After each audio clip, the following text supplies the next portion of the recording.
السلام علیکم ورحمۃ اللہ وبرکاتہ۔ ناظرین کرام، وقت کے متعلق چند باتیں قرآن و حدیث کی روشنی میں آپ کے روبرو کرنا چاہتا ہوں۔ امید کرتا ہوں کہ آپ ان باتوں کو بغور سماعت فرمائیں گے اور پھر عمل کرنے کی کوشش کریں گے۔ آئیے سب سے پہلے رسول صلی اللہ علیہ وسلم کی ایک حدیث دیکھتے ہیں۔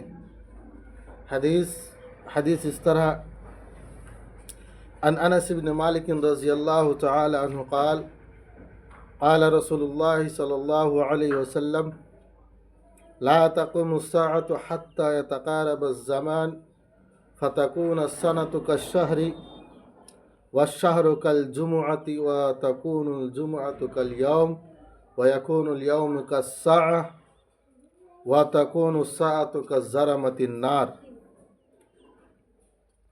حضرت ابو ہریرہ رضی اللہ تعالی عنہ بیان کرتے ہیں کہ اللہ کے رسول صلی اللہ علیہ وسلم نے فرمایا، قیامت اس وقت تک قائم نہیں ہوگی یہاں تک کہ زمانہ قریب نہ ہو جائے۔ پس ایک سال ایک مہینے کے برابر ہو جائے گا، ایک مہینہ ایک ہفتہ کے برابر ہو جائے گا، اور ایک ہفتہ ایک دن کے برابر ہو جائے گا، اور ایک دن ایک گھڑی کے برابر ہو جائے گا، اور ایک گھڑی آگ سے پیدا ہونے والی چنگاری کے برابر ہو جائے گی۔ ناظرین، اس حدیث میں جو کہا گیا ہے کہ زمانہ قریب ہو جائے گا، اس کا مطلب یہ ہے کہ یا تو وقت کی برکتیں کم ہو جائیں گی، جس کی وجہ سے لوگ وقت کا صحیح استعمال نہیں کر پائیں گے، اور فائدہ کی بجائے نقصان زیادہ ہو جائے گا، یا تو اس بات کی طرف اشارہ ہے کہ دنیاوی مشغولیات اس قدر بڑھ جائیں گی کہ لوگوں کو دن اور رات کے گزرنے کا احساس تک نہ ہوگا، جس کی وجہ سے وقت تیزی سے گزرتا ہوا محسوس ہوگا، اور یہ علامت قیامت کی نشانیوں میں سے ایک نشانی ہے۔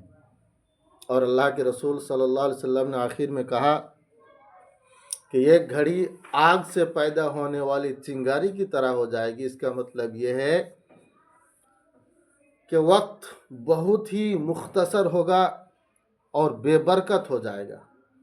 یہ گھنٹہ اس قدر تیزی سے گزرے گا جیسے آگ کی چنگاری پل بھر میں ختم ہو جاتی ہے۔